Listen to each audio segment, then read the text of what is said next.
So today we'll speak about compounding of offenses. So what is compounding? It is not the compounding of compound interest. In law, compounding means to forbear from prosecution in exchange for money or other consideration. These are just one of the terms of compounding. In layman's term, compounding in its literal definition will mean to make up for something. कि किसी चीज को कि आपने अगर मान लीजिए कोई गलती की to make up for something. So in that sense the word compound has been used under section 320 of the CRPC. Compounding of offenses is contained and codified under section 320 of the CRPC, and mind you, I am deliberately using the word codified because beyond section 320 you cannot compound an offense. So before even I start telling you about compounding on offenses, one thing should be clear in your mind. Compounding of offense is different, quashing of offenses on the basis of compromise is different, and plea bargaining is different. ये तीनों अलग अलग चीजें हैं. So first I need to tell you about the compounding of offenses, and then I'll tell you about quashing of offenses on the basis of compromise, because this is the only area of law where there is a nuance. So section 320 of the CRPC says, subsection 1, it gives you a list. This list should be kept in your mind because ये list बड़ी important है, आप पढ़ लीजिएगा, क्योंकि ये as it is आपसे शायद पूछ सकते हैं कि ये prelims में एक सवाल आएगा कि whether a compounding of an offense can be done with permission of the court or without permission of the court in this scenario. तो ये आपको जो भी offenses में list दी है subsection 1 में, तो subsection 1 की list can be compounded without the permission of the court, but subsection 2 में जितने भी offenses दिए हैं, they can be compounded with the permission of the court. Which court? The court which is trying the offense. So the offense punishable under subsections of IPC, ये subsection 2 पढ़ रहा हूँ, may with the permission of the court before which any prosecution for such offense is pending be compounded by the persons mentioned in third column. तो person जो भी compound करेंगे वो third column में है. तो as far as the list is concerned, तो list exhaustive है, ये बात याद रखिएगा. आप लिस्ट में ये मत समझिएगा ये लेजिस्लेटिव लिस्ट लेजिस्लेचर ने दी है, इसके बियॉन्ड कंपाउंड नहीं हो सकता. सबसेक्शन 1 में जितनी भी अथॉरिटीज हैं, मान लीजिए जैसे I am reading dishonestly receiving stolen property knowing it to be stolen, तो owner of the property stolen can compound an offence, alright. और cheating by personation, so the person cheated can compound an offense. Next I come to fraudulent removal or concealment. The person affected by such fraudulent removal or concealment of property may compound such an offense. तो in a sense generally कौन compound करता है? The person aggrieved, जिसको उस offense से चोट पहुंची है. In a sense who is the victim. तो ये list जो है, this should be kept in your mind. You must remember this list, it is very important. अब सबसेक्शन 2 में जो भी चीजें दी गई है, causing miscarriage under punishable under section 312 of the CRPC, then who will compound the offense? The woman to whom miscarriage is caused. But here, since the offense is of a slightly graver nature, देखिए degree of offense under जो जिसकी list दी गई है under subsection 2 of section 320, they are bit severe than as compared to subsection 1 of 320. तो इसीलिए court की permission यहाँ पे लेना जरूरी है, और generally court will grant the permission unless he detects a foul play in the application. So let me give you N illustration. अब मान लीजिए मेरा कोई डिस्प्यूट हो गया बी के साथ, एक इलस्ट्रेशन दे रहा हूं. A dispute has arisen between me and B. B has actually stolen some amount from my house, all right. So what happens is that I lodge a prosecution against him for theft. अब trial चल रहा है. Now B approaches me and says that I will return the amount that I have stolen from you, and I will also return the cost that you have incurred in the prosecution, and I will give you additional compensation for the loss of your time and money. but please do not proceed with the prosecution. Let us bury the hatchet that has arisen between you and me. So I agree to his terms. We frame an agreement and we file it before the court, and we tell the court that we have agreed to compound an offence. We have agreed to compound the offence. Then the court, on the given set of facts, will allow us to compound the offence, and the accused person, notwithstanding whatever the situation may be, he will be acquitted. जो effect होगा इस compounding का वो acquittal का होगा. All right.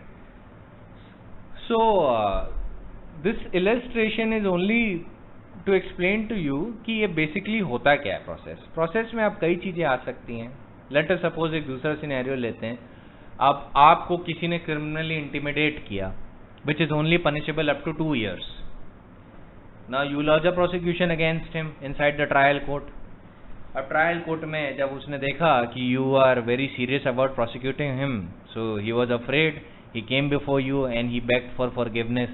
He also offered to you that he will pay you money or other compensation that you may ask for, and that is optional. It's up to you if you want to take money or not.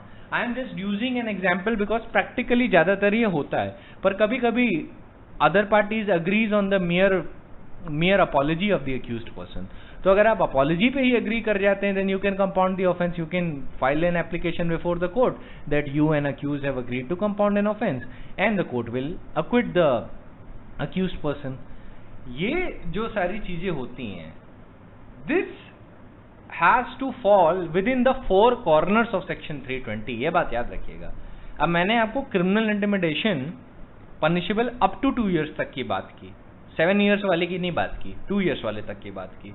तो वो तो आप court की बिना permission के compound कर सकते हैं. ऑलराइट. तो आपको कोई परमिशन लेने की ऐसे केस में जरूरत नहीं. बट अभी मैं सर्कमस्टेंसेस चेंज कर देता हूं, और अगर मैं कहता हूं कि क्या आप डकैती को कंपाउंड कर सकते हैं, then the answer will be no, because पूरे सेक्शन 320 में डकैती का प्रोविजन नहीं है या रॉबरी का नहीं है. ग्रेवर ऑफेंस है ना, वो कंपाउंड नहीं हो सकते. लेजिस्लेचर का ऑब्जेक्ट था सेक्शन 320 को एनैक्ट करने में कि जितने भी offences which are private in nature, भले ही उनका पनिशमेंट ज्यादा हो, लेकिन जब विक्टिम को ही वो उससे प्रोसीड नहीं करना, वो चाहता है कि उसकी जगह उसे कोई और कंपनसेशन या बेनिफिट मिल जाए, या he does not want to go through the trial, and both accused and क्या कहते हैं victim of the prosecution agrees to compound the offence. तो नीडलेसली ट्रायल को बढ़ाना नहीं चाहिए. वन पर्सन, अगर he wants to bury the hatchet, that is the victim. If he wants to bury the hatchet, he may, if he so wants. अगर उसको further उसे continue करना है प्रोसिक्यूशन करना, सो द प्रोसिक्यूशन में continue. लेकिन एक लेजिस्लेचर ने एक ऑप्शन दिया है कि अगर आप चाहें तो मैटर को सेटल भी कर सकते हैं on the basis of compromise. ये लेमन्स टर्म में इसी को कॉम्प्रोमाइज कहते हैं, but it is different than quashing of offences on the basis of compromise. तो ध्यान रखिएगा, सेक्शन 320 में जब भी आप सेक्शन 320 में जितने भी ऑफेंसेस की लिस्ट दी हुई है, you will only call it compounding of offences. You will not call it quashing of offence on the basis of compromise. वो अलग होता है, ठीक है. तो 320 में कंपाउंडिंग नो डाउट प्रोसीड करता है on the basis of compromise between the parties, लेकिन it is not the same as quashing under section 482. वो बहुत अलग अलग चीजें होती हैं, क्योंकि ऑफेंसेस अगेंस्ट द वुमेन जो होते हैं वो जनरली क्वाश नहीं हो सकते. इनफैक्ट 498A को लेके बहुत बड़ी बहस छिड़ती है, जो लोग कहते हैं कि नहीं 498A कंपाउंड हो सकता है. तो आंसर है कंपाउंड नहीं हो सकता. कॉम्प्रोमाइज के बेसिस पे आप हाई कोर्ट अप्रोच कर सकते हैं, और हाई कोर्ट आपकी कॉम्प्रोमाइज को अप्रूव करके 482 में उसे क्वाश कर सकता है केस को. But that is not the same thing as compounding it, क्योंकि कंपाउंडिंग करना ट्रायल कोर्ट की पावर है. कंपाउंडिंग आप अपनी इंडिपेंडेंट कैपेसिटी में कर सकते हैं एंड ट्रायल कोर्ट में अलाउ इट. लेकिन अगर एक बार प्रोसिक्यूशन चल रहा है तो विक्टिम जो है वो 498A का ऑफेंस अगर कंपाउंडिंग की लिस्ट में नहीं आता है तो वो अपनी मर्जी से कंपाउंड नहीं कर सकता. They have to file an application before the high court, और दोनों को, अक्यूज्ड को भी और विक्टिम को भी, और दोनों को अपने एफिडेविट्स देने होंगे साथ में. And after that if the court believes that the compromise is genuine, he will quash it. ये एक फंडामेंटल डिफरेंस है, इसको मैं फर्दर इलैबोरेट करूंगा but for now we'll be confined to section 320 of the CRPC. तो जो list दी हुई है ना सेक्शन 320 के सबसेक्शन 1 में और सेक्शन 320 के सबसेक्शन 2 में, इसको हमेशा ध्यान में रखिएगा. लेट अस सपोज कि हमने डिफेमेशन का एक केस लिया. नाउ दिस डिफेमेशन में under which is punishable under section 500, उसमें जो पर्सन डिफेम्ड है he can compound the offence without the permission of the court. ठीक है. लेकिन when we come to let us suppose criminal breach of trust, तो criminal breach of trust को आपको court की परमिशन से ही आप कंपाउंड कर सकते हैं. और वो कौन से नेचर का क्रिमिनल ब्रीच ऑफ ट्रस्ट है? Only of 406, that is criminal breach of trust simpliciter और criminal breach of trust by a clerk or servant under 408. इसमें भी आपको कोर्ट की परमिशन लेनी पड़ेगी. अब marrying again during the life time of husband and wife, इसमें भी आपको कोर्ट की परमिशन लेनी पड़ेगी if you want to compound it. और कोर्ट जनरली परमिशन दे देता है, बिकॉज ये जो राइडर लगा रखा है लेजिस्लेचर ने कोर्ट की परमिशन का, जो सबसेक्शन 2 में लिस्ट दी गई है, वो सिर्फ इसलिए लगा रखा है कि कहीं फाउल प्ले ना हो, क्योंकि इनमें पनिशमेंट ज्यादा है. अब देखिए 494 7 साल से पनिशेबल है, तो बड़ी सजा है ना, सिवियर सेंटेंस है. तो दैट इज वाई एक उस पे राइडर लगा रखा है कि कोर्ट की परमिशन ले लें.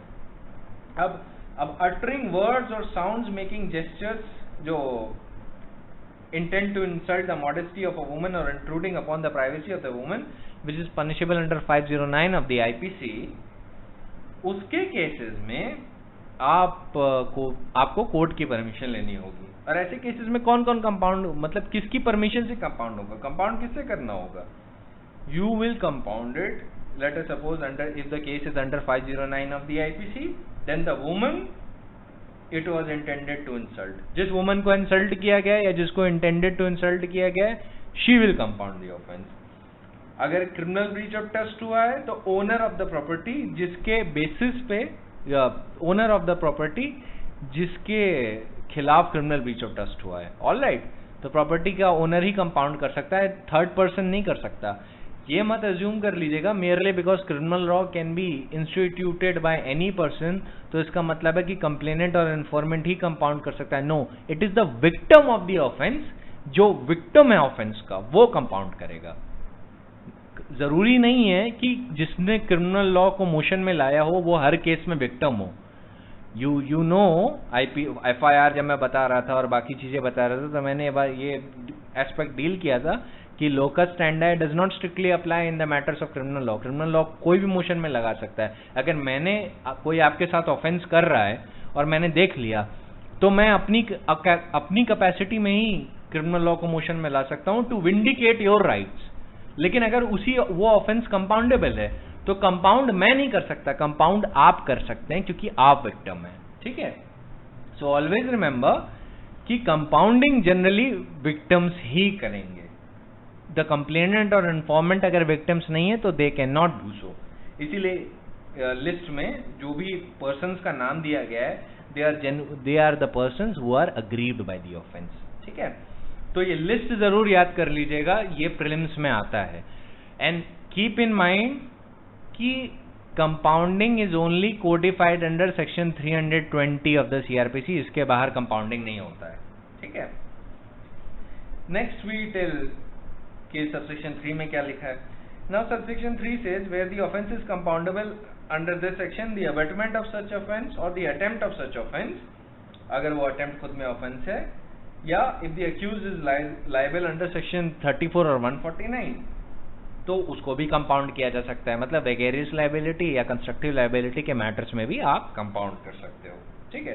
Then we come to section 4A कि when a person who would otherwise be competent to compound an offence under this section is under the age of 18 years or is an idiot or a lunatic, any person competent to contract on his behalf may with the permission of the court compound such offence. देखिए, अगर वो legally incapable है to compound an offence, तो कोई दूसरा person जो contract में enter कर सकता है या लीगल गार्डियन जो है उसका, वो कंपाउंड कर सकता है. इसका रीजन क्या है? Because compounding itself is merely A creature of agreement. वो जो अग्रीमेंट आपने किया है ना, उसके बेसिस पे ही कंपाउंडिंग होती है. And court allows you to proceed with the matter. वो कहते हैं कि ठीक है, आपको आगे परस्यू नहीं करना, आपने कॉम्प्रोमाइज कर लिया on the basis of agreement, it's okay, I am acquitting the accused. ठीक है, this is what is done. तो जो कंपाउंडिंग है, since it's a creature of agreement, तो यही 4A कह रहा है कि अगर कोई ऐसा पर्सन है जो कॉन्ट्रैक्ट में एंटर नहीं कर सकता, who is incapable of forming a requisite agreement, तो ऐसे केस में उसके बिहाफ पे जो भी कॉन्ट्रैक्ट कर सकता है, which is generally the legal guardian, वो कर ले उसके बिहाफ पे। लेट अस सपोज अगर चाइल्ड है वो is under 18 years of age, तो उसके पेरेंट्स उसके बिहाफ पे कॉम्प्रोमाइज कर सकते हैं। ठीक है, if a person is a lunatic, तो जिसका वो वार्ड है, उसका लीगल गार्डियन जो है वो कॉम्प्रोमाइज कर सकता है, कंपाउंड कर सकते हैं उसके बिहाफ पे। ठीक है, दैट इज वाई 4A कहता है कि जो कॉन्ट्रैक्चुअल कैपेसिटी है इट इज एसेंशियल, और अगर वो नहीं है तो जो भी उसका लीगल गार्डियन है वो उसके बिहाफ पे कंपाउंड कर सकता है। बट एन इडियट और person who is a minor can not compound an offence. ठीक है, और इडियट इन लॉ में इडियट का पर्सन का मतलब वो नहीं होता, वो कैन नॉट, वो इज डम, जिसको हम जनरली उस सेंस में यूज करते हैं, वो इज स्टूपिड और does not understand anything. Idiot का मतलब होता है कि वो is incapable of even counting to 5 और 6। लॉ में इडियट की भी डेफिनेशन है। So idiot is a person who is incapable of counting to 5 and 6। If you ask him the name of his father, he'll be incapable of telling you what is the name of his father or mother. तो ये वाली situation होती है कि मतलब जो चीजें पर से देखी जा सकती हैं, he cannot perceive things in the same sense, और मेंटल लेवल उसका सेम नहीं होता। That is why idiot की जो डेफिनेशन है लॉ में, it is akin to a person who is mentally retarded, थोड़ा थोड़ा। ठीक है, सो ये मत समझ लीजिएगा इडियट का मतलब है कि इंसल्टिंग, जैसे हम लोग जनरली कोई पर्सन कुछ नहीं समझ पाता तो हम उसे कह देते हैं ना इडियट, तो सेम सेंस में इडियट शब्द का यूज नहीं हुआ है। Here the person who is referred to as idiot is mentally deficient actually. ठीक है, और जो ल्यूनेटिक है वो एकदम अलग होता है। जो ल्यूनेटिक है, he is basically the person of totally of an unsound mind. तो दोनों में डिफरेंस है। ये हालांकि टॉपिक है सिविल लॉ का, लेकिन मैं आपको थोड़ा थोड़ा उस चीज में बता दे रहा हूँ जिससे यू टोटली अंडरस्टैंड कि what is all of this is about. When will get to the limitation act ना, तो वहाँ पे इनकी पूरी डिटेल डेफिनेशन मैं आपको बताऊंगा कि what is a lunatic, what is a person under, what is an idiot.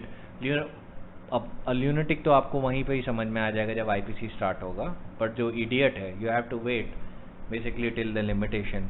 Short में आपको बता दे रहा हूँ, he is a person who is incapable of counting to 6, or he is a person who cannot tell the name of his father. He is a person who is in a sense is mentally deficient, but not necessarily, he might not necessarily be a person of unsound mind or a lunatic. ठीक है, तो 4B पे आते हैं। When the person who would otherwise be competent to compound an offence under this section is dead, legal representative may compound an offence। तो अगर वो मर गया तो उसके behalf पे legal representative भी compound कर सकता है offence। Now we come to subsection 5. When an accused has been committed for trial, or when he has been convicted, an appeal is pending, no composition of an offence be allowed without the leave of the court to which he is committed, or as the case may be, before which appeal is to be heard। तो ऐसे cases में जिस court को आपने commit किया है magistrate ने, और या कन्विक्ट हो चुका है और मैटर अपील पे चला गया है, तो एपेलेट या कमिटल कोर्ट की परमिशन से ही आप कंपाउंड कर सकते हैं। क्योंकि कन्विक्शन हो गया है, ट्रायल कंक्लूड हो गया है, तो बेसिकली ये देखा जाता है कि नाउ सेंटेंस जनरली इम्पोज होना चाहिए। अब द हाई कोर्ट और the court of session revision की पावर्स में भी कंपाउंड करवा सकते हैं। So it is a very easy section, subsection. अब सबसेक्शन 7 क्या कहता है? No offence shall be compounded if the accused is by the reason of previous conviction is liable to an enhanced punishment या different kind of punishment. तो अगर previous conviction उसी offence पे हुआ है या by the virtue of law उसको enhanced punishment देना है उस सिचुएशन पे सब्सिक्वेंट ऑफेंस के लिए, तो यू कैन नॉट कंपाउंडेड। ये सबसेक्शन 7 का मैंडेट है। अब सेक्शन 8 क्या कहते हैं? Composition of an offence under this section shall have an effect of acquittal, no offence shall be compounded except as provided by this section. ये सब section 9 है। तो आपको एक चीज पे फोकस करना है, अगर ऑफेंस कंपाउंड हुआ तो इसका इफेक्ट होगा अक्विटल का, और इस सेक्शन के बाहर से आप कंपाउंड नहीं कर सकते। लेजिस्लेचर भी यही कह रहा है। अब एक मैं आपको बताता हूं क्यों। सुप्रीम कोर्ट में 2 केसेस में कंफ्यूजन हो गई थी। एक जो फर्स्ट इन लाइन में आया था उसने ये बोला कि ऑफेंस आप कंपाउंड करवा सकते हैं इसके बाहर भी, और फिर एक रिव्यू लार्जर बेंच बैठी, उसने बोला कि आप नहीं कंपाउंड करवा सकते बियॉन्ड सेक्शन 320। तो फिर ये सवाल उठा था कि पहली बेंच ने ऐसा क्यों बोल दिया, तो उनका जवाब ये था कि हमें ये नहीं बताया गया था कि सेक्शन 320 का सबसेक्शन 9 भी है। बेसिकली ये बोला था सुप्रीम कोर्ट ने। But now the law has been settled, और लॉ बेसिकली ये कह रहा है कि apart from section 320 you can not compound an offence. तो जनरली जो कोर्ट्स जाते हैं ना, उन लोगों के दिमाग में मिथ बैठा हुआ है कि 320 के बियॉन्ड भी ऑफेंस कंपाउंड होते हैं। वो कंपाउंड नहीं होते हैं, वो कॉम्प्रोमाइज के बेसिस पे क्वॉश होते हैं, वो हाई कोर्ट से होते हैं। कंपाउंडिंग और क्वॉशिंग ऑफ ऑफेंस में बहुत डिफरेंस होता है। एक रूडिमेंट्री डिफरेंस मैं आपको ऐसे बता देता हूं कि कंपाउंड आप बिना परमिशन के भी कर सकते हैं, if your matter falls within section 320 subsection 1। दूसरी चीज क्या है कि कंपाउंडिंग आप ट्रायल कोर्ट के सामने भी कर सकते हैं या अपीलेट और रिविजनल कोर्ट के भी सामने कर सकते हैं। Compromise on the basis of offences जो कंपाउंडिंग की लिस्ट में नहीं फॉल करते, उसमें हाई कोर्ट को एफिडेविट देना होता है। ऑलराइट, यहाँ पे कोर्ट की परमिशन सिर्फ सबसेक्शन 2 में रिक्वायर्ड है, और कंप्रोमाइज जो हाई कोर्ट में होता है उसमें हर चीज में आपको कोर्ट की परमिशन लेनी ही पड़ेगी, और कोर्ट को अगर लगता है कि नहीं इस ऑफेंस पे कॉम्प्रोमाइज नहीं अलाउ होना चाहिए, then it will not allow it.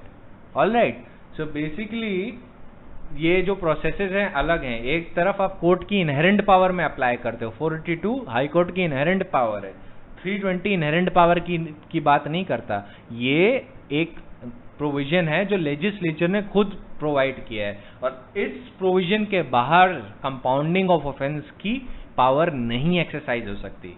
That और compromise of offence is a very different thing. ये बात याद रखिएगा, क्योंकि ये मिथ जो है ये लॉयर्स के दिमाग में सबसे ज्यादा रहती है।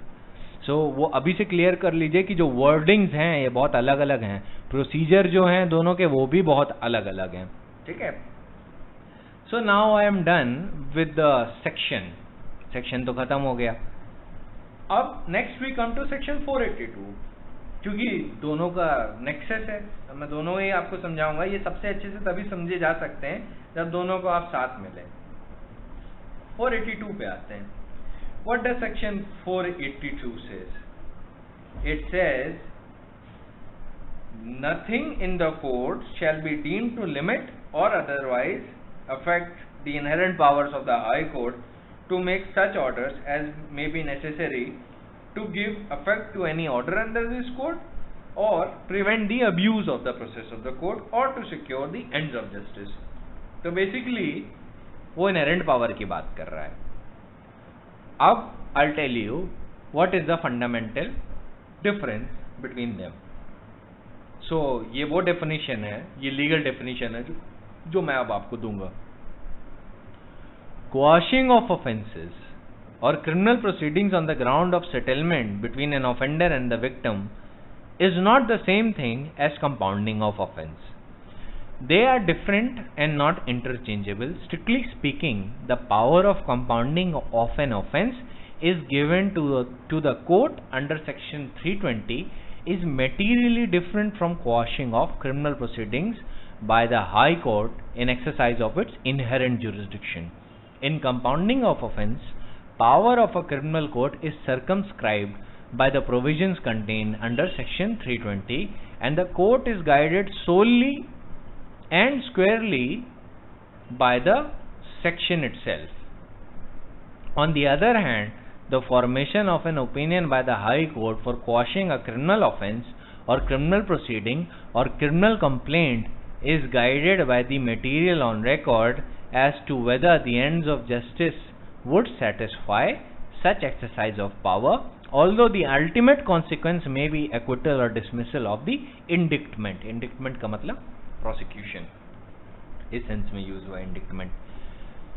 तो the fundamental difference has been laid down by the supreme court. उन्होंने बोला कि आप जब क्वाश करते हो तो you quash it on the basis of ends of, आप एंड्स ऑफ जस्टिस को सिक्योर करने के लिए क्वाश करते हो, बट कंपाउंड करना is totally under the realm of 320 जो मैंने लेक्चर की शुरुआत में बताया।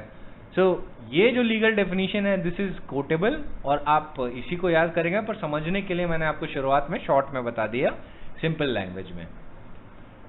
सो where a high court quashes a criminal proceeding having regard to the fact that a dispute between the offender and victim has been settled, although the offences are not compoundable, it does so in its opinion that the continuation of criminal proceeding will be an exercise in futility, and the justice in the case demands that the dispute between the parties is put to an end and the peace is restored. Securing the ends of justice is the ultimate guiding factor while you are considering the petition under 482. No doubt the crimes are acts which have harmful effect on the public and consist in wrongdoing that seriously endangers and threatens the well-being of the society, and it is not safe to leave the crime doer only because he and the victim has settled the dispute amicably or the victim has been paid some compensation. Yet certain crimes have been made compoundable in law with or without permission of the court in respect of serious offense like murder, rape, dacoity, etc., or other offenses of mental depravity, or offenses involving moral turpitude, or under special statutes like Prevention of Corruption Act, or where the offenses have been committed by the public servant while working in that capacity. The settlement between the offender and victim in these special cases can have no legal sanction at all. However, certain offenses which are overwhelmingly and predominantly bear civil flavor, which arise out of civil, mercantile, commercial, financial, partnership or such transaction, or the offenses arising out of matrimony, particularly relating to dowry or family dispute, where the wrong is basically to victim and the offender, and the victim has settled all the disputes between them amicably, irrespective of the fact that the offences have not been made compoundable, the High Court may, within the framework of its inherent power, quash the criminal proceeding or criminal complaint or an FIR if it satisfied that on the face of such settlement there is hardly any likelihood of the offender being convicted. And by not quashing the criminal proceeding, justice shall be a casualty and the ends of justice shall be defeated. This list जो अभी मैंने आपको बताया civil mercantile, ये illustrative है, exhaustive नहीं है. Each case will be decided on its own facts and no hard and fast rule can be laid down in this regard. So basically this is the legal definition that I gave you and this is what you ought to remember. ये ध्यान में रखना है आपको हमेशा कि what is the fundamental difference between the quashing and compounding of an offense. Quashing में जब आप basis of compromise के basis पे करते हैं then वो एकदम अलग ही realm को belong करता है. वहाँ पे primary consideration होता है ends of justice. You cannot quash heinous offenses under 320. मतलब 320 में आप compound नहीं कर सकते heinous offenses को, और heinous offenses generally quash भी नहीं हो सकते अगर ये देख लिया गया कि ends of justice will be defeated if such a course is allowed. In India or in any democratic society, there is not a concept of blood money as it's contained in many of the Shariat controlled countries, which is called diya. वो blood money का concept होता है where the parties can pay even the murder offenses. They can pay the amount to the victim or the victim's family in the grievous or even the most heinous of offenses and they will be let off scot free. तो शरीयत के जो rules हैं वो India में नहीं apply करते हैं, ब्लड मनी के रूल्स नहीं अप्लाई करते. So you have to keep in mind कि only those rules apply which have been laid down by the high courts and the supreme courts and the legislature. अगर legislature ने sanction नहीं किया है, it cannot be allowed. तभी compounding of offenses जो है, this is only confined to section 320 of the CRPC.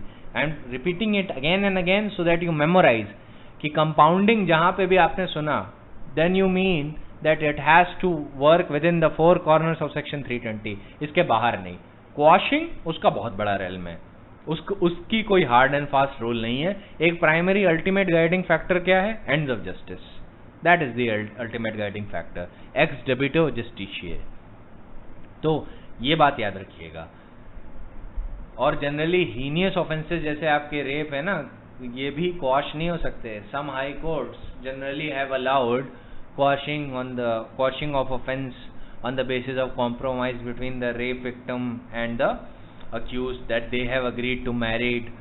ये जो रूल है इसको सुप्रीम कोर्ट ने बहुत डेप्रिकेट किया है. This can not be allowed. और जनरली अब सुप्रीम कोर्ट अगर हाई कोर्ट ने ऐसा कॉम्प्रोमाइज अलाउ कर दिया तो उसको क्वाश कर देता है. Supreme court will entertain a special leave petition in cases में. सो कीप इन माइंड कि ends of justice primary consideration होते हैं 482 के लिए, पर 320 के लिए primary considerations are the victim. Victim को क्या लगता है, विक्टिम सेटल करना चाहता है या नहीं. So 320 in a sense it's basically victim centric. And जो 482 में जो कॉशिंग होती है on the basis of compromise या mala fide exercise of power, that is subject to the ultimate guidance of ex debito justitiae to see whether the ends of justice are being satisfied or not. तो 320 तो basically simple है understand करना. अब हम 482 में जरा समझते हैं कि क्या क्या क्वाश हो सकता है. So keep one thing in mind, I will reiterate again for your own benefit that the power conferred under section 482 of the CRPC is first to be distinguished from the power that is contained under 320 of the CRPC. Under 482 of the CRPC, the High Court has inherent power to quash the criminal proceedings, even in those cases which are not compoundable, where the parties have settled the matter between themselves. However, this power is to be exercised sparingly and with caution, which is incorporated in the maxim ex abundanti et cautela, which means abundance caution is better than reckless act. Generally वो construction करें जो abundance of cautions दिखाता है, rather than a reckless act कि आपने mechanically allow कर दिया. All right. So the power under 482 to quash the criminal proceeding is to be exercised in a very rare cases, and it is to be exercised sparingly. The second parameter is that when the parties have reached a settlement and on basis the petition for quashing of criminal proceeding is filed, the guiding factor in 482 would be to secure the end of justice, to prevent the abuse of the process of the court. These were the only guiding factors. While exercising the power, the High Court is to form an opinion on either of the aforesaid two objectives.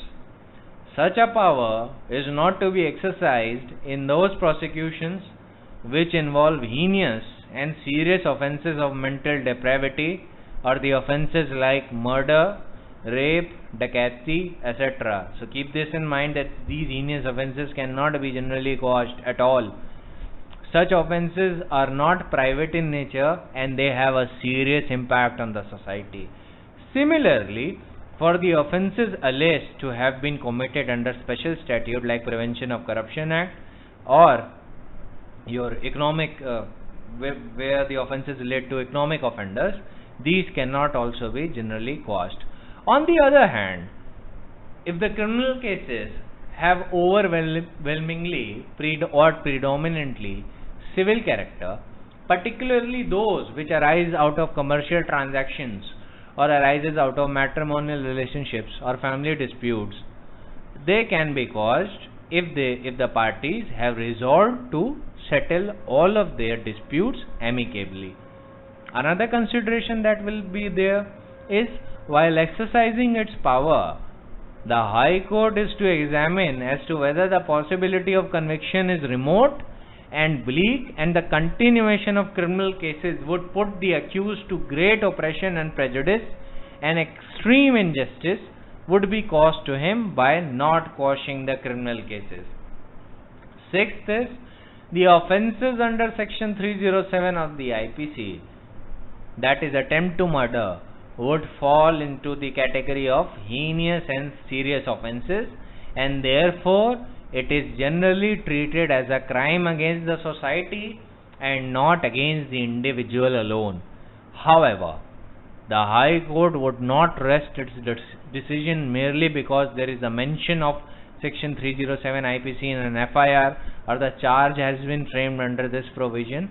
It would be open to the High Court to examine as to whether incorporation of 307 of the IPC is just for the sake of it, or the prosecution has collected sufficient evidence which, if proved, would lead to the charge under 307 IPC.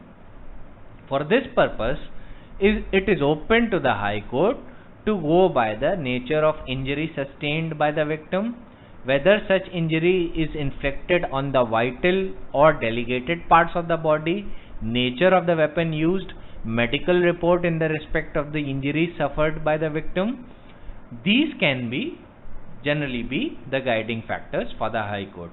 On the basis of prima facie analysis, the High Court can examine as to whether there is a strong possibility of conviction or charge, or the chances of conviction are remote and bleak.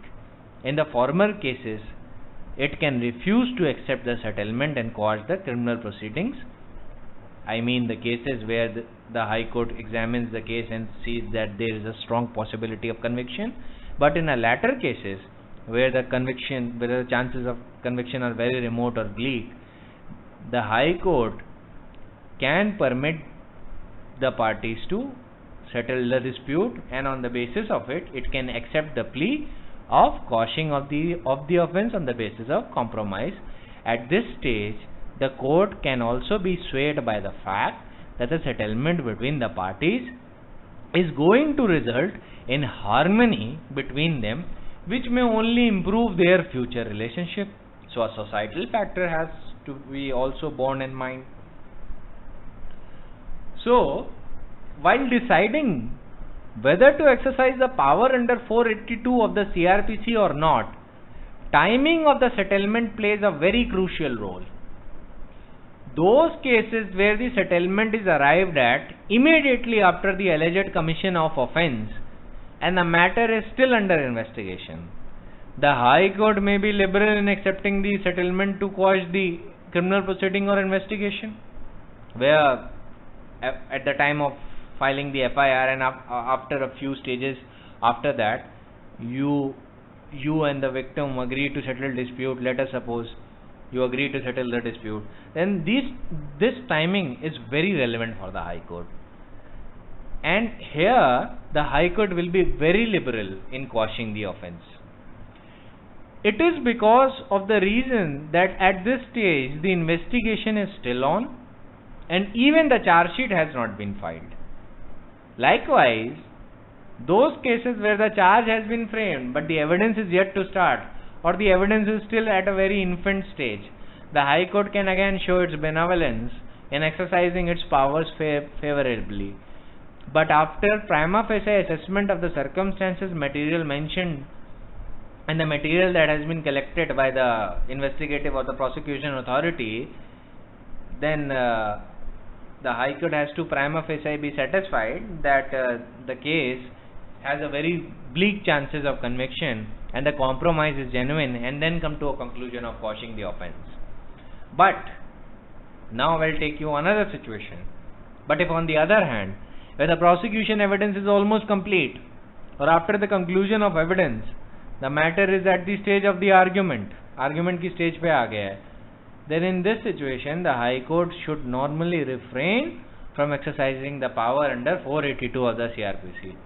In such cases, the trial court would be in a position to decide the case finally on merits and come to a conclusion as to whether the offence under 307 IPC is committed or not.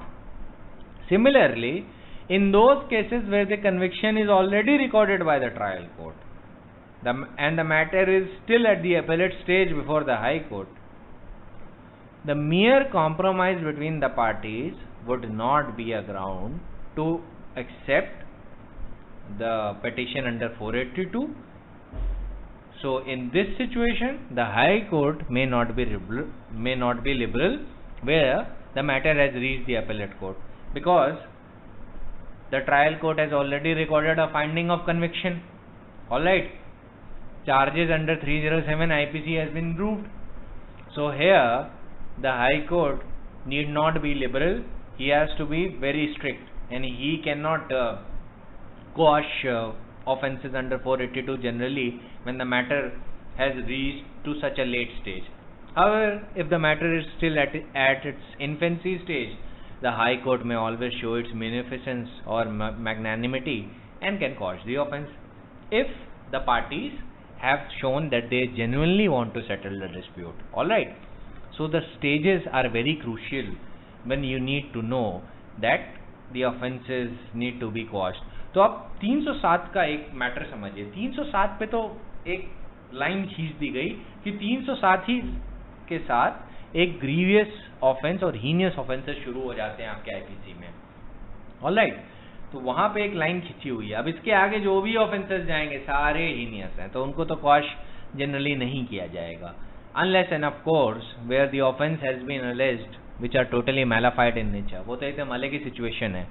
लेकिन यहाँ पे मैं जो बात कर रहा था, यहाँ पे मैंने आपको जितनी भी बातें बताई, जितने भी पॉइंट्स लीगली बताए, वो सारे are relating to settlement of dispute और उसके बेसिस पे जो क्वाश हो रहा है. ऑलराइट, तो इसके ये जो पॉइंट्स मैंने कलेक्ट किए हैं, ये after examining the judgment of Gyan Singh versus state of Punjab और Narendra Singh and others versus state of Punjab को एग्जामिन करने के बाद इस कंक्लूजन में आया हूँ. In fact even the state of Madhya Pradesh versus Lakshmi Narayan को भी मैंने अच्छे से एग्जामिन किया है. उसके बाद I came to this conclusion. I will provide you with all of these case laws, और ये केस लॉज बहुत रेलिवेंट है इस सेक्शन के लिए. देखिए, what is the rationale under 482, scope क्या है, ऑब्जेक्ट क्या है. तो I will tell you a maxim, क्वांडो लेक्स aliquid aliqui concedit considentia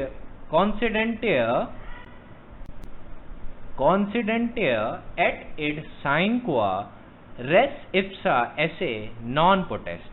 इसका मतलब है, whenever anything is authorized and especially if a matter is duty required to be done by law and it is found that it is impossible to do that thing unless something else not authorized in the express terms must also be done, then उसको भी किया जा सकता है. Then that something else will be supplied by necessary intendment. ये rule of statutory construction है कि if कोई ऐसी चीज देख ली गई, आपको और सिंपल कर देता हूं, कि कोई अगर ऐसी चीज है जो स्टैट्यूट में अगर नहीं की गई तो इनजस्टिस हो सकता है उससे, तो ये मान लिया जाएगा कि स्टैट्यूट के अंदर वो चीज इम्प्लाइड है कि आप कर सकते हो. ऑलराइट, एक्स डेबिटो जस्टिशिये is inbuilt in such exercise. The whole idea is to do real justice and substantial justice between the parties. ये जो पॉइंट मैंने अभी आपको बताया, ये Gyan Singh versus state of Punjab में भी सुप्रीम कोर्ट ने अप्रूव किया है, और ये एक रूल ऑफ स्टैट्यूटरी कंस्ट्रक्शन है that you always have to keep in mind. तो सेटलमेंट के लिए क्या चीजें होंगी और क्या नहीं होंगी, ये तो मैंने आपको बता दिया. इस पे आप कई जजमेंट्स रेफर कर सकते हैं, पर ये प्राइमरी जजमेंट है. अगर आपको एक जजमेंट कोट करना हो तो Narendra Singh versus state of Punjab बहुत अच्छा है, और दूसरा जजमेंट अगर आपको कोट करना हो तो Gian Singh versus state of Punjab भी बहुत अच्छा है. हाल ही में state of Madhya Pradesh versus Lakshmi Narayan भी डिसाइड हुआ है. You can also refer to that, वो भी मैं आपको प्रोवाइड करूंगा. उसमें एक और चीज बोल दी गई कि आर्म्स एक्ट के भी ऑफेंसेस जीनियस कैटेगरी में होते हैं, और नरेंद्र सिंह और ज्ञान सिंह के जितने भी पॉइंट्स थे जो मैंने कलेक्ट करके अभी आपको बताया, वही रिटरेट किया उसने भी. तो ये आपको ध्यान रखना है कि जनरली हीनियस ऑफेंसेस क्वॉश नहीं हो सकते. एक जो सवाल बहुत ज्यादा जुडिशियल एग्जाम में पूछा जाता है और प्रैक्टिकली आपको जानने की भी बहुत जरूरत है कि क्वॉशिंग ऑफ एन एफआईआर के लिए जनरल गाइडलाइंस क्या हैं, कि कैसे आप एफआईआर क्वॉश कर सकते हो. तो state of Haryana versus Bhajanlal locus classical है इस बात पे. इसने state of Bihar versus JAC Saldanha की गाइडलाइंस को रिटरेट किया था. तो मैं अभी आपको पढ़ देता हूं कि वो क्या गाइडलाइंस है. when the allegations made in an FIR or the complaint, even if they are taken at the face value and accepted in entirety, do not prima facie constitute an offence or make out a case against the accused, then they may be quashed. Prima facie offence ही नहीं बन रहा या कोई offence नहीं बन रहा, on after examining the FIR or the complaint, then they can be quashed.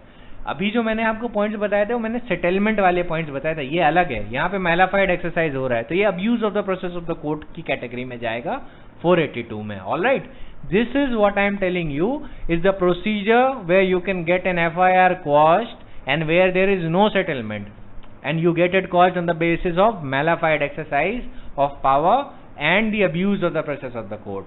ये 482 में हाई कोर्ट में पिटीशन प्रेफर होता है और इसकी गाइडलाइंस क्या है वो मैं आपको बता रहा हूँ. How do you get an FIR quashed? How do you get an complaint quashed? So when the allegations made in an FIR or a complaint does not constitute a prima facie case against the accused, तो वो quash हो सकता है. Second is where the allegations in an FIR and other materials accompanying the FIR do not disclose a cognizable offence justifying an investigation by the police under 156(1) of the CRPC, except under the order of the magistrate under the purview of 155(2) of the CRPC, then in those situations also FIR can be quashed. अगर non cognizable offence पे FIR record की गई है तो you can approach the high court at the earlier stage. But मेरे investigation का lecture याद रखिएगा कि मैंने क्या क्या बताया था वहाँ पे, और नोट्स में भी जो आपको स्टडी नोट्स में मैंने प्रोवाइड किया है ये भी बताया कि ये ऐसा नहीं कि इनक्योरेबल इरेगुलरिटी है, ये क्योरेबल है. अगर आपने बहुत लेट कर दिया और ट्रायल के एंड ऑफ द स्टेज तक वेट किया, you can not quash it. तो अर्लियर स्टेज के लिए ये प्रोविजन है. तो अगर FIR हो गई, coming back to this case, अगर FIR हो गई नॉन कॉग्निजेबल केस पे, you can approach the high court to quash it. Then subsection C है जो थर्ड गाइडलाइन है state of Haryana versus Bhajanlal की. That is where allegations taken in the FIR, even if they are taken at the face value, do not disclose any offence or make out a case against the accused. ये third है. अगर आपने allegation as it is पढ़ा accused के खिलाफ, उसके बाद भी कोई भी ऑफेंस ना IPC में बन रहा है ना किसी भी स्टैट्यूट में बन रहा है, तो ऐसे केस में उसको क्वॉश किया जा सकता है. क्योंकि ऐसे केस पे अगर ट्रायल हुआ तो फिर it will B N abuse of the process of the court or accused unnecessarily harass होगा. It is a malified exercise of power to put the criminal law in motion and this is considered an abuse of the process of the court. फिर next क्या है, where allegations is in an FIR do not constitute a cognizable offence but constitute only a non-cognizable offence, then no investigation is permitted by a police officer without the order of the magistrate as contemplated under 155 subsection 2 of the CRPC. Then next guideline that has been laid down in this section is where the allegation made in an FIR or the complaint are so absurd or inherently improbable that on basis of which no prudent person can ever reach a conclusion that it is sufficient ground for proceeding against the accused. इसका मैं illustration देता हूँ, ज़्यादातर लोग ये ground नहीं समझ पाते, तो मैं आपको बताता हूँ कि अगर आप बोलते हैं कि उसने काला जादू करके मुझको चोट करवा दिया, मेरा एक्सीडेंट करवा दिया, वो काला जादू या मैजिक करके विच क्राफ्ट करके he has harmed me, these allegations are absurd, they cannot constitute an offense. All right, they will be quashed. Next guideline is where there is an express legal bar engrafted in the provision of the CRPC or the concerned act under which the criminal proceeding is instituted, and the continuation of the criminal proceedings where there is a specific provision in the code or the concerned act providing efficacious redress for the grievance of the aggrieved party. Basically the High Court, Supreme Court ने इस case में ये बोला कि जहाँ पे CRPC ने बार लगा रखा है कि आप अब इसको ट्राई नहीं करेंगे या दूसरा मेथड है उसको डील करने का और आप उसको अलग तरीके से डील कर रहे हैं, तो ऐसे केस में भी उसको क्वॉश किया जा सकता है. Alright, then I come to the next guideline where the criminal proceeding is manifestly attended with malified or where the proceeding is maliciously instituted with an ulterior motive for wreaking vengeance on the accused with a view to spite him due to a private or personal grudge. अच्छा, जो G clause है इस पे मैं qualification दूंगा जो supreme court ने state of Haryana versus Bhajanlal में बताई है, क्योंकि इसका ये मतलब मत समझ लीजिएगा कि अगर आपने प्रोसीडिंग्स वेंजेंस से शुरू की तो आपकी प्रोसीडिंग क्वाश हो जाएगी। It doesn't mean that. इसका मतलब सिर्फ इतना सा है कि अगर आपके ऑफेंसेस प्राइमा फेसाई केस ही नहीं बना रहे और आपने ये देख लिया कि जो आपने केस लॉन्च किया है वो वेंजेंस के लिए किया है, हैरेस करने के लिए किया है, क्राइम किया नहीं है, सिर्फ एक फॉल्स एलिगेशन लगाया है और प्राइमा फेसाई वो फैक्ट पे दिख रहा है, एफआईआर कंप्लेंट पे दिख रहा है, इन दो situations this can be quashed. Alright, तो ये ध्यान रखिएगा, where you have facts, where you have substance of evidence, the malified exercise of power, it's not by itself a ground to quash an offense। ये बात याद रखिएगा। Criminal law ये नहीं देखता है कि आपने क्यों एलिगेशंस लगाए, अगर एलिगेशन सच हैं तो ये रेलेवेंट ही नहीं होता कि जो कंप्लेनेंट या इन्फॉर्मेंट ने जो इन्फॉर्मेशन दी है वो वेंजेंस या ग्रज के कारण दी है या बदला लेने के लिए दी है, इट इज इररिलेवेंट।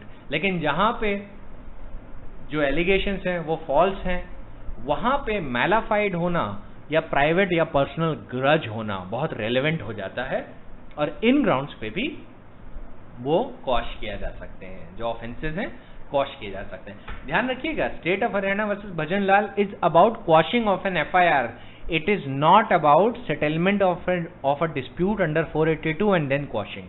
वो अलग चीज है, वो मैंने इसीलिए शुरुआत में कंपाउंडिंग ऑफ ऑफेंस के साथ डील कर दी थी, तो ये अलग चीज है और वो अलग चीज थी। ये यहाँ पे विक्टिम की या अक्यूज्ड या कंप्लेनेंट की बात ही नहीं हो रही, यहाँ पे अक्यूज्ड सीधे अप्रोच करता है और उसको कोई लेना देना नहीं है कि विक्टिम क्या कहता है या नहीं, वो सीधे अक्यूज्ड हाईकोर्ट में जाके ये एलिगेशन लगाता है कि ना प्राइमा फेसाई केस बन रहा है और मेरे खिलाफ जो भी क्रिमिनल प्रोसीडिंग स्टार्ट की गई है that is an abuse of the process of the court, and जो प्रोसीडिंग स्टार्ट की गई है it has been started with a mala fide intention with a view to wreak vengeance against him।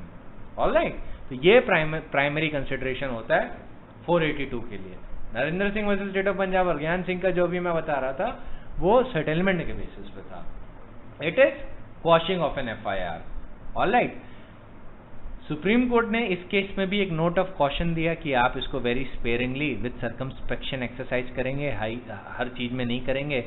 The court is not justified in embarking upon an inquiry as to reliability or genuineness of an FIR or the complaint, and extraordinary or inherent powers do not confer an arbitrary jurisdictions on the High Court to act according to its whim or caprice। मनमानेपन से आप नहीं quash कर सकते और ना ही आप evidence पे inquiry करना शुरू कर देंगे कि एविडेंस रिलायबल है या क्रेडिबल है या नहीं। प्राइमा फेसाई लेवल पे ही आप कन्फाइंड रहेंगे क्योंकि high court is not a court of fact. Lower court try करेंगे, high court can try at an offence, लेकिन इट डजंट मीन कि इनहेरेंट पावर जब एक्ट कर रहा है तो वो ऑफेंस ट्राई करेगा, वो सिर्फ प्राइमा फेसाई लेवल पे देखता है। ठीक है, ये डिफरेंस याद रखिएगा कि तभी सुप्रीम कोर्ट ने बोला है कि 482 की जो पावर है वो हर केस में नहीं, रेयर केसेस में एक्सरसाइज होंगी। There must be special reasons for there to quash an FIR or the complaint, और क्या कहते हैं जितने भी ऑफेंस हैं they has to fall into the guidelines। अब ये जो quashing of an FIR complaint की पावर है ना, it is not at all confined with the nature of the allegation। अगर देख लिया है कि nature of the allegation, मान लीजिए ऐसे एलिगेशन है जो by itself fraud है और by itself are not able to prove anything, तो ऐसे केस में डजंट मैटर कि हीनियस ऑफेंस लगाया है या नहीं, ऐसे केस में वो क्वॉश हो सकती हैं बशर्ते you are able to prove that the offence, that the criminal proceeding is mala fide and it has been done with the intent to abuse the process of the court. Alright, इसके लिए complaint दिखेगा court और prima facie accusations दिखेगा। Generally जब offence बहुत heinous होते हैं तो जनरली हाई कोर्ट अपने हाथ खड़े कर देता है, वो कहता है I will not quash this offence. लेकिन जनरली क्या होता है कि it will remand the case back to the court और बोल देगा कि आप ऐसा करो कि केस को ट्राई करो और कम to a judgement.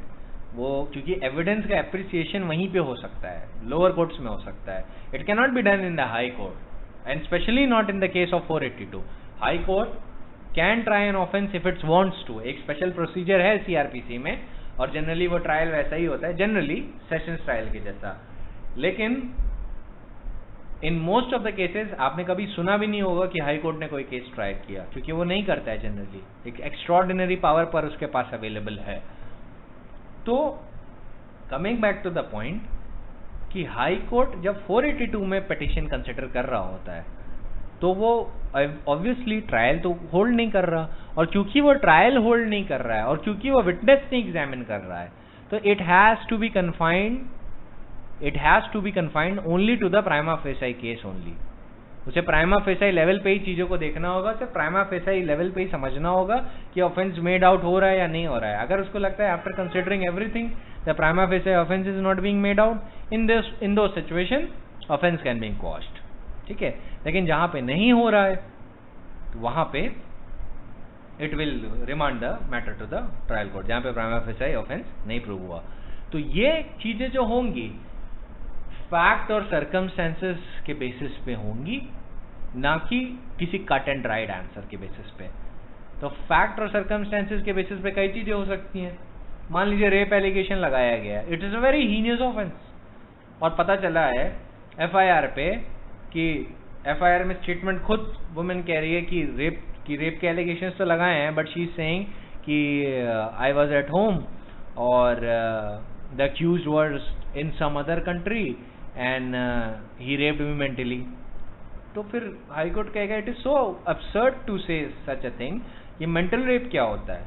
Alright, on the basis of that high court can quash it, क्योंकि प्राइमा फेसाई केस नहीं बन रहा। लेकिन जहां पे हाई कोर्ट ने देख लिया कि there was a close proximity between the accused and victim who is alleging the offence, तो ऐसे केस में कोर्ट कहेगा नहीं, it's better that we inquire into the accusations and see what is the truth और not, rather than quashing it on the basis of malafide। अच्छा, मैंने ये mental rape की बात क्यों की? एक्चुअली वेस्ट में बड़ा प्रेवलेंट होता जा रहा है। There is a third wave feminism movement that has been going on in the west, and due to that new definitions of rape are coming। तो ये आज नहीं कल इंडिया में भी इम्पोर्ट होने वाला है, and we should be at guard with these types of allegations जो हो सकते हैं। So that is why I took that as an example जो वेस्ट में हो रहा है। यूएसए में खास तौर से थर्ड वेव की मेंटल रेप भी होता है, he looked at me in the wrong way so he raped me mentally। so ये जनरली एलिगेशंस आजकल वहाँ पे बहुत हो रहे हैं यूके और यूएसए में। so that is to be avoided। ये इंडिया में जब भी इम्पोर्ट होगा और अगर ऐसा एलिगेशन आपने देख लिया एफआईआर पे, then know with certainty कि ऐसे एलिगेशंस क्वॉश हो सकते हैं, and it will be presumed कि abuse of the process of court हो रहा है, क्योंकि एलिगेशंस अगर एज इट इज उठा भी लिए गए तो it does not constitute rape. Alright, लेकिन अगर वहीं पे क्लोज प्रॉक्सिमिटी देख ली गई, एफआईआर लड़की ने बताया कि ऐसी जगह पे ले गए और मैं इनके यहाँ काम करती थी, they harassed me, I didn't agree to their seductions and after that they assaulted me sexually and etc etc, जो भी एलिगेशंस जो उसने एफआईआर में लिखे। So after that क्या होगा? High Court will not quash it. High Court will rather say, let the trial court deal with the application, because trial court is the better authority to deal with such allegations.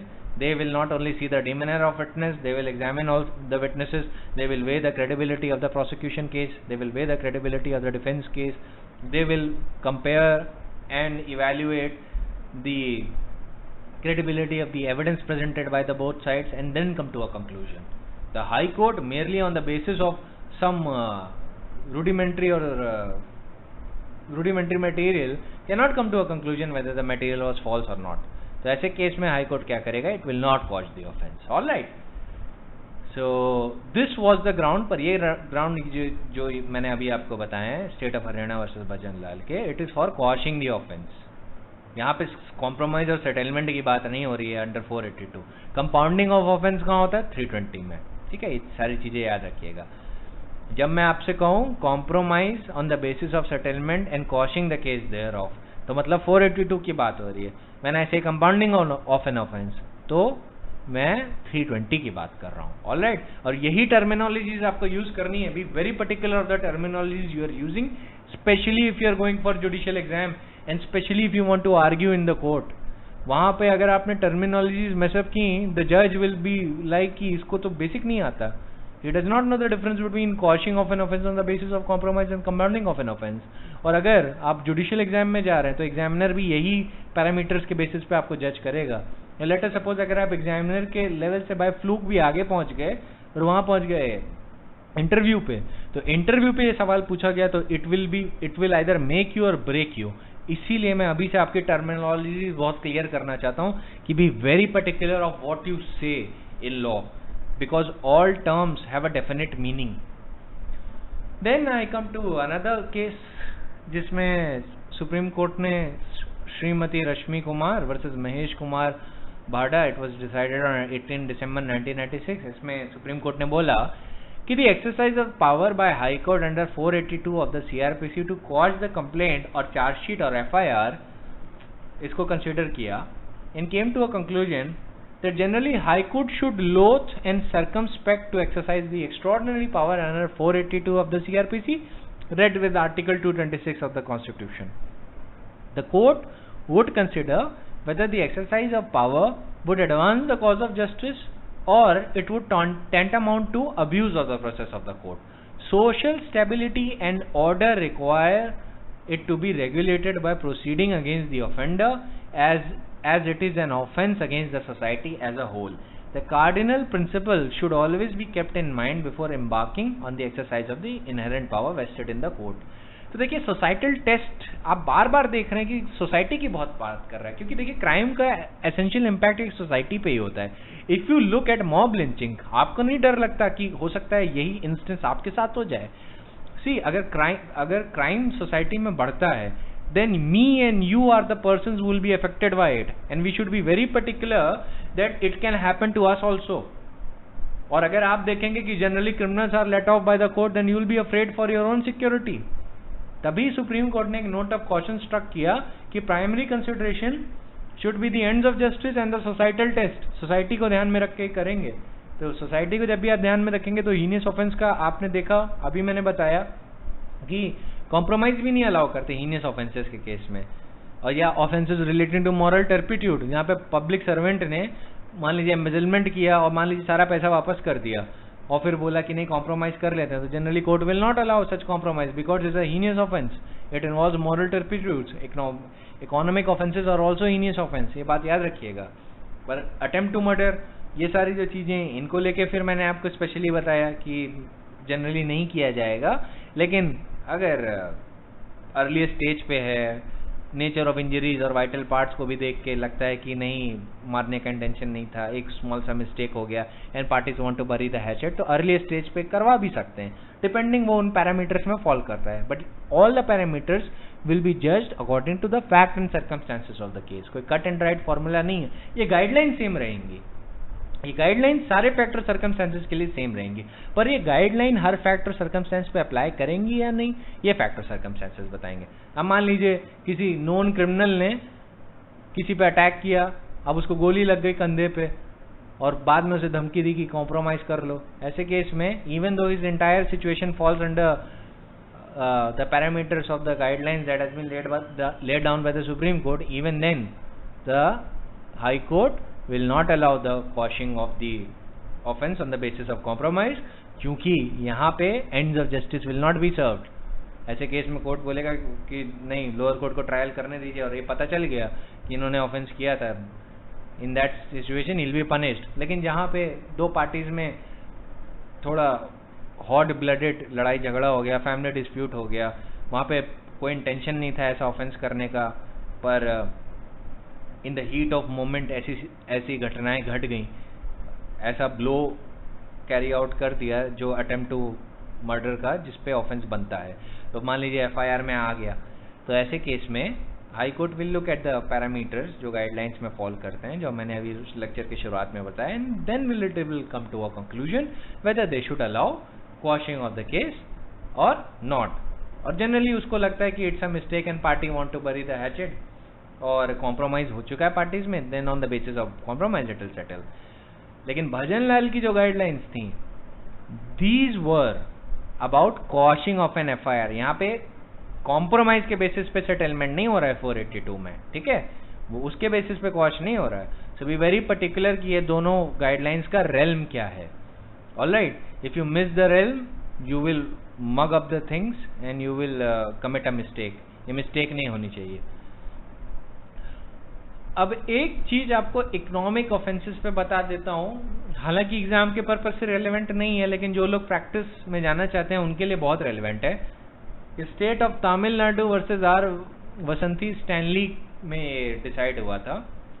इस case में एक summation लिया गया था, economic offence का charge लगा था PMLA में, और एक समीशन ये लिया गया था कि जो वुमेन जिसके खिलाफ एलिगेशन लिया है, she was following the command of her husband, और उससे कुछ गलती हो गई और वो पार्टी फ्रॉड को नहीं थी, उसने डॉक्यूमेंट्स पे गलती से साइन कर दिया।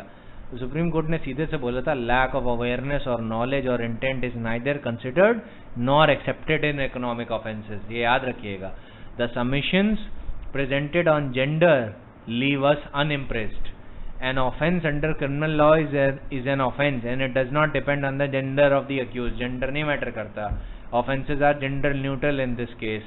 A grave criminal offense or serious offense, for that matter, the offense that has the potentiality to create a dent in the financial health of the institution, is not to be quashed on the ground that there is a delay of trial or the principle where the matter has been settled, it should be caused to avoid the load on the system. तो supreme court ने बोला कि matter इस बात पे settle नहीं हो जाता क्योंकि पार्टी का जेंडर अलग है, या उनको ध्यान नहीं था, या पार्टीज ने मैटर आपस में सेटल कर दिया है, और कोर्ट पे बर्डन ना पड़े एक्सेसली किसी चीज़ का, क्योंकि बैकलॉग बहुत हो गए केसेस के, तो कोर्ट पे केस का बर्डन ना पड़े, इसलिए उसको कॉश कर देना चाहिए। तो कोर्ट बोलेगा जो भी इकोनॉमिक ऑफेंसेस हैं, they are very grave offence, these scams forgery affect the institutional and financial health of the country. ऐसे को कभी भी आप कॉश नहीं कर सकते इन सब ग्राउंड पे। ऑलराइट, तो मैंने ये केस इसलिए देना जरूरी समझा क्योंकि एज अ लीगल प्रैक्टिशनर्स आपको इकोनॉमिक ऑफेंसेस पे बहुत अवेयर होना होगा। We are living in an era जहाँ पे if you do not know about the arbitration, PMLA और कॉशिंग ऑफ ऑफेंसेस, तो बहुत दिक्कत हो जाती है प्रैक्टिस की साइड पे। You should know all this, ये प्रोपोजिशंस आपको जानने चाहिए। ये एग्जाम ये जुडिशरी एस्पिरेंट्स के लिए रेलेवेंट नहीं है, उनके एग्जाम में नहीं पूछा जाएगा।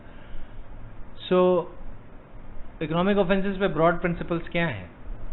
वही same broad principles generally same हैं इन सब मैटर्स पे, कि कोई इलैबोरेट चीज़ें नहीं हैं। ये मैंने लिस्ट दे रखी है, और एज फार एज सिविल और इकोनॉमिक ऑफेंसेस थे, यही इस केस में एक एक्स्ट्रा ऐड किया गया है। केस का नाम है पर्वत भाई वर्सेस स्टेट ऑफ गुजरात। यही सारी चीज़ें ऐड किया गया है, और साथ में एक लास्ट चीज़ ऐड कर दिया गया है कि इन सारे प्रिंसिपल्स का जो एक्सेप्शन है, जो अभी मैंने नरेंद्र सिंह और कॉम्प्रोमाइज वाले में बताए थे, उनका एक्सेप्शन सिर्फ एक है, इकोनॉमिक ऑफेंसेस जो financial health of the country को अफेक्ट करते हैं उनको क्वॉश नहीं किया जा सकता। High court would be justified in declining to quash the cases where the offender is involved in an activity akin to a financial or economic fraud or misdemeanor.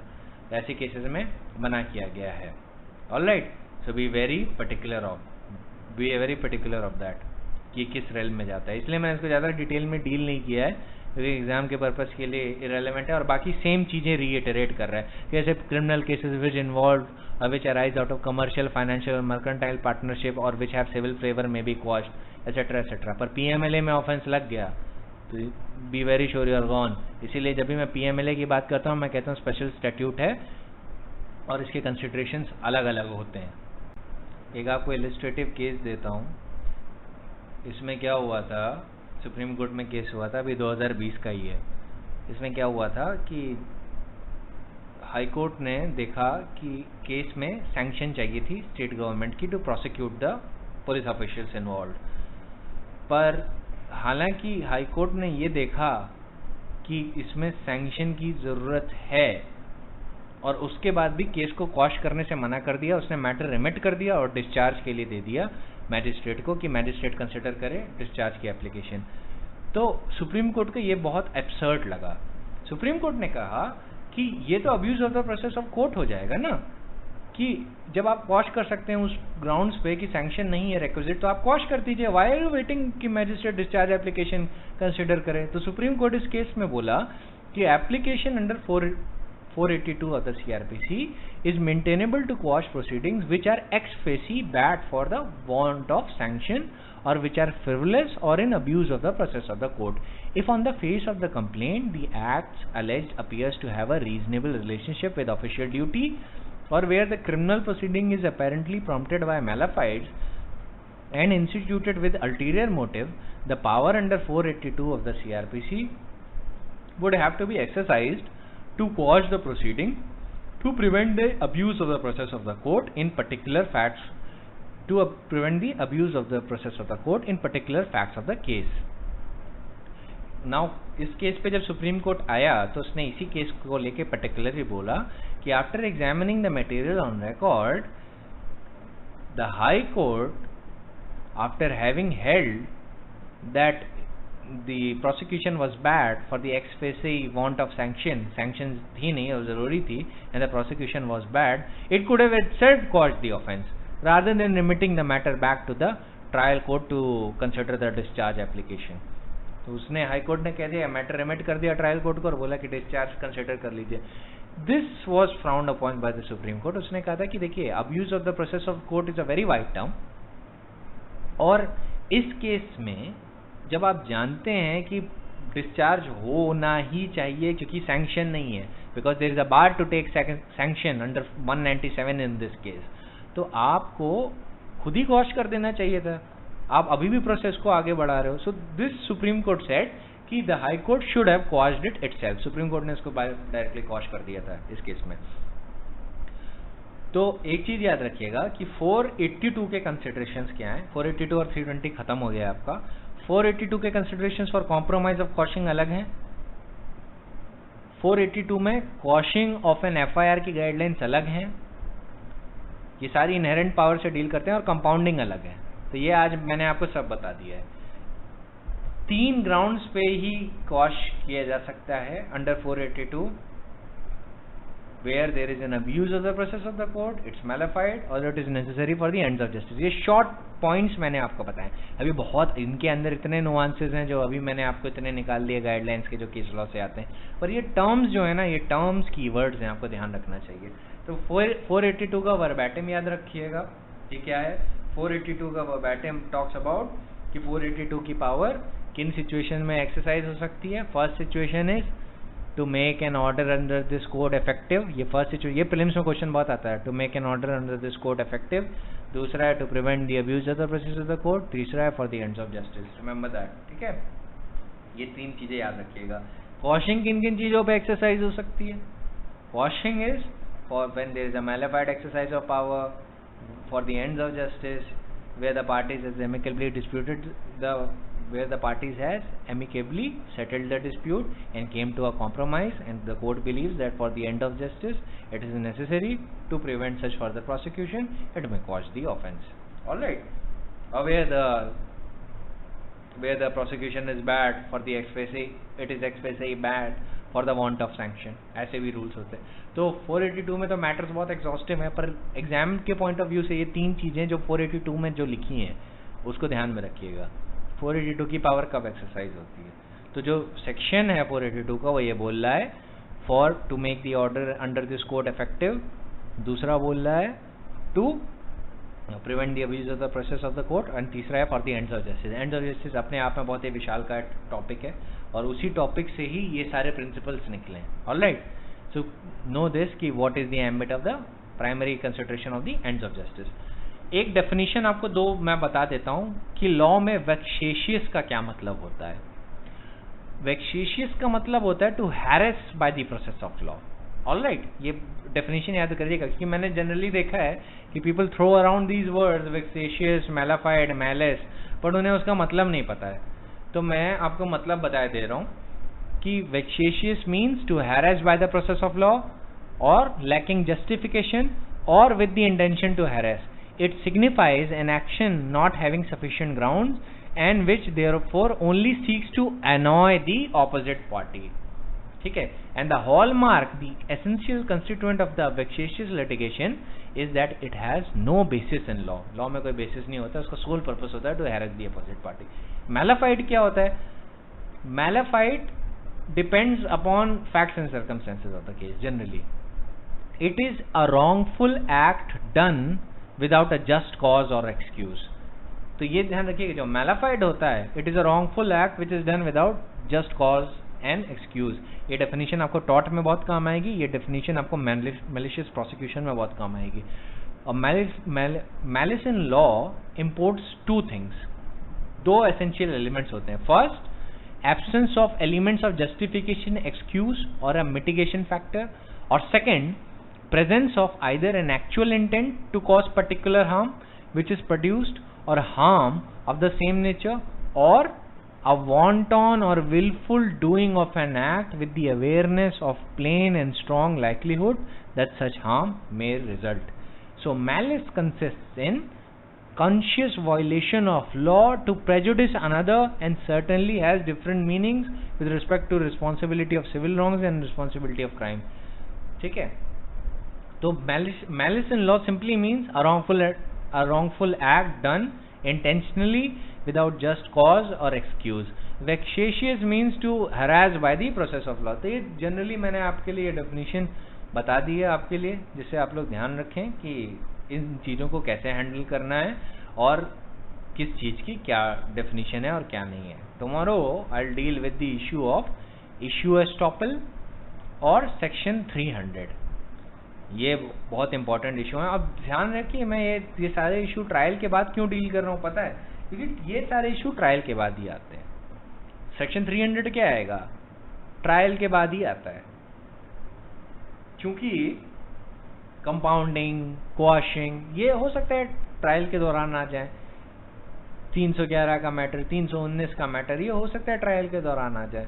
पर जो 300 का जो स्कोप है वो ट्रायल के कंक्लूजन के बाद ही शुरू होता है. इसीलिए मैंने pre trial proceedings maximum level पे कर ली. अभी मैंने आप वो छोड़ा हुआ है, क्या कहते हैं, आपका फॉल्स एविडेंस का ट्रायल कैसे होगा, वो इसलिए छोड़ा हुआ है क्योंकि वो एग्जाम के पर्पज से जनरली रेलेवेंट नहीं होता है, उसे मैं लास्ट के लिए रखूँगा. पर अभी आपको 300 जानने की ज़रूरत है. Tomorrow will deal with section 300. और सेक्शन 300 एक बार आप बेयरएट का रेफर कर लीजिएगा, जिसे कल जब आप लेक्चर सुने तो आपके लिए आसान हो जाए. सेक्शन 300 के लिए दो मैक्सिम बता देता हूँ, दो मैक्सिम पे बेस्ड है. पहली मैक्सिम क्या है, नीमो डेबेस बिस पुनेर प्रो उनो डिलिक्टो. इसका मतलब है no man should be punished twice for the same offence. Same maxim आपके आर्टिकल 20 के सब क्लॉज 2 में भी है. मैं 300 आर्टिकल 20 का सब क्लॉज 2 दोनों एक साथ लूंगा और साथ में मैं जनरल क्लॉजेज एक्ट से भी डील करूंगा. ठीक है, तो जिसको मैं जिस टॉपिक को बड़ा होलिस्टिकली डील करूं कि ऑट्रोफॉइस एक्विट होता क्या है. और नीमो डेबिस बिक्स वेक्सारी प्रो एडिडम कॉजा, इसका मतलब है no man should be vexed twice for the same cause. तो ये दो मैक्सिम है जो सेक्शन 300 और आर्टिकल 20 के सब क्लॉज 2 में भी इनकॉर्पोरेटेड है. So tomorrow I will be dealing with section 300 और रीट्रायल कब होता है या कब नहीं हो सकता है सेक्शन 300 में. इशू एस्टॉपल क्या होता है ये आपको बताने की ज़रूरत है, क्योंकि ये सारी चीज़ें अलग अलग हैं. Issue estoppel is a different thing. तो मैं आपको ये पहले ही बता दूंगा इसका रेल्म क्या है, how do you deal with that, आप उसको कैसे पढ़ेंगे, क्या करेंगे. और एक बार आप ये सारी चीज़ें समझ गए और रेस जुडिकाटा कहाँ पे प्ले करता है, उसका क्या एक्सटेंशन रोल है, जिससे आप you are very sure about the criminal procedure. देखिए ये वाली जो चीज़ें हैं ना, ये लोग जनरली समझाते नहीं हैं और लोगों को यही नहीं समझ में आता. तो this is why I am taking time with these things, जिसे मैं आपको होलिस्टिकली सीआरपीसी समझा सकूं. सीआरपीसी एक बार समझ लिया तो नो दिस कि toughest subject in law is done. अब बाकी आपका सीपीसी, कॉन्स्टिट्यूशन और ये जो सारी चीज़ें हैं comparatively from the point of view of the exam बहुत आसान होंगी. ठीक है, तो सीआरपीसी आपको मेन समझना होगा. मैं आपको इलस्ट्रेटिव केसेस की लिस्ट दूंगा कि कहाँ पे क्या होता है क्या नहीं होता है, और बाकी आपको सारी चीज़ें समझाऊंगा इशू एस्टॉपल सेक्शन 300 पे. और उसके बाद मैं आपको बताऊंगा कि सीआरपीसी में रिव्यू क्यों नहीं हो सकता. Alright, I will deal with that in the detail. आज के लिए तो lecture is complete, so I will see you tomorrow.